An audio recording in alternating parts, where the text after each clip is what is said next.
be accompanied with negation of other deities existing beside Allah subhanahu wa ta'ala. You believe that the first line that is being negated is a true statement, that there is no God? Yeah, but it doesn't have any value if it's going to be done in correct. But I'm answering. Okay, fair enough. Yeah, so if you just say, oh, there is no God, and take the first part of shahada and run with it, you can say, oh, well, that means you guys are atheists. Well, that doesn't follow, because the function of the first part of the shahada is to function as a negation in relation to other gods beside Allah subhanahu wa ta'ala. That's kind of begging the question, sir.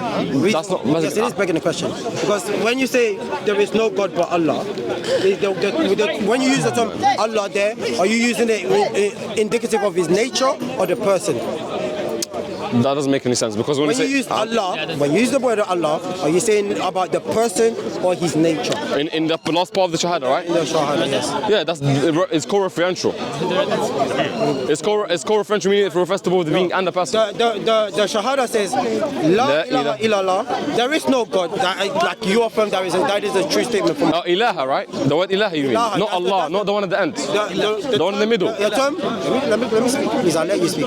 Go ahead. When you say there is no God, yeah, the first part of the shahada you affirm to be a true statement. Oh, that means holistically there is no God.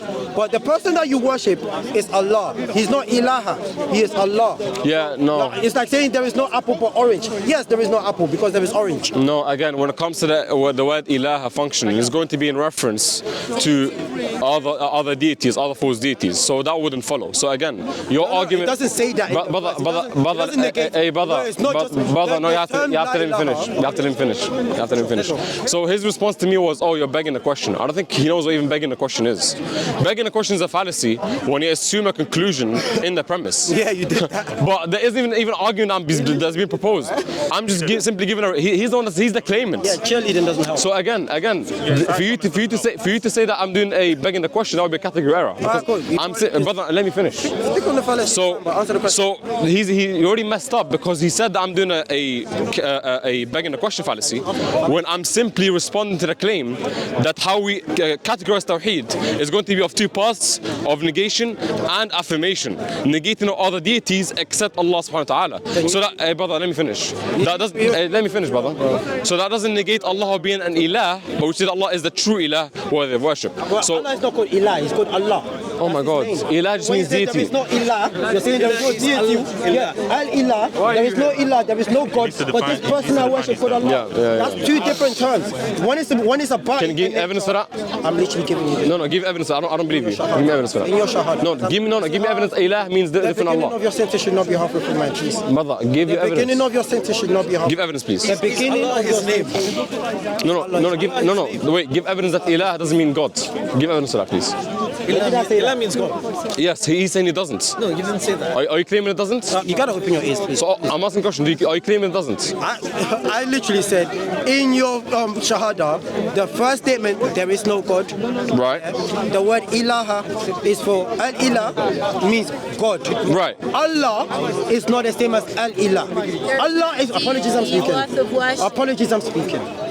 So when you say there is no deity worthy of worship. Brother, just speak. Forget the audience. Everyone's speaking. When you say there is no deity worthy of worship, but Allah, there is no deity. That means there is no God. Okay, thank you. So can you give an argument? Wait, brother, speak to me. Give an argument. Give a reductio. Give something. Say there is no deity worth of worship. That's talking about a nature of a thing. The deity. No, I said it's going to be co-referential with both person and being. Give an argument. You're using it in one sentence, or you're implying is and isn't.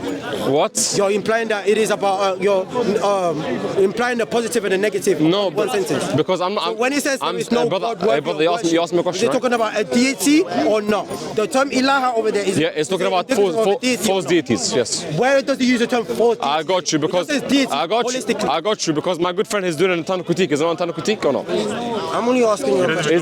He doesn't know. He doesn't know what internal critique is. So it is an internal critique. Oh, it is an internal critique. Okay. I'm asking you a question. So if my good, I'm answering you now. If my boy knows what internal critique is, why he just conceded to right now? No, if you're not. Hey, brother, calm down. No, calm down. I just need you to answer my question directly. So I let you speak. Everywhere else, but So guys, he just conceded it's an internal critique. Oh my God. But this person, Finish. it's like there is no deity but Jason. Allah is the name of the deity, that, the person that you worship.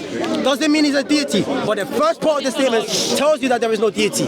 There is no deity worthy of worship. Well, apologies, I'm speaking. There is no deity worthy of worship but this person that I'm worshiping. Thanks so much. That person could be a rock. But you already said there is no deity. I know you speak, right? So my boy just conceded he's doing an internal critique. And by virtue of him doing an internal critique, if you look at what internal critique is by definition, is going to be granting the paradigm being assessed and trying to derive a contradiction within said paradigm.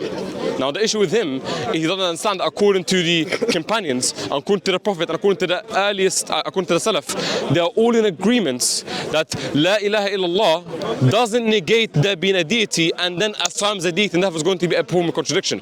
They all understand it to be that when it says La ilaha, there is references to false deities aside from the one true God. Now let me ask a question. Let me ask the question is following. Does an internal critique grant the paradigm being critiqued, yes or no? It grants the paradigm being critiqued. Thank you. But the paradigm being critiqued, if I'm doing an internal critique, I have to see the flaw in the paradigm being critiqued, right? Thanks so much. And thank you very much for laying that down very nicely. Yes, it is your position that the statement says what it says, but then the scholars say that, oh, by what it says, this is what it means. But the statement still says there is no deity worthy of worship, but this person that I worship. That person doesn't have to be the deity. Thank you very much. You conceded the argument. Thank you. Have a nice day. Oh, no, he didn't. Come back. So leave him. So, but let's explain what happened real quick.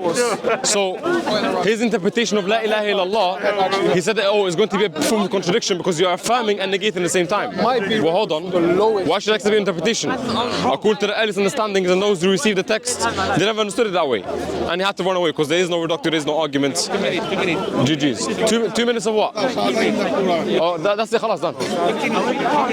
Keep going for 2 minutes. Okay, well, he came over and he said he was going to provide an argument to why there's going to be like a contradiction in Islam. And his argument was, if you say that there is no God, and then you say there is a God, apparently it's a contradiction. Well, he doesn't understand Tawheed. He doesn't understand that the different categories of Tawheed, that it involves both negation and affirmation.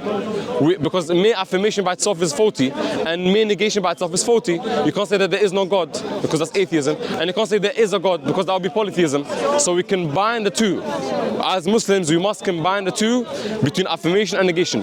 And that goes for all the attributes, all the sifat. All the attributes have negation, affirmation. For example, when it comes to the attributes of ulu, we say that if it implies deficiency, that which implies deficiency is going to be negated, and that which implies completeness in the essence is going to be affirmed. Very simple. So he came over, he tried to give an argument, and also he didn't understand that if the nature of the argument is an internal critique.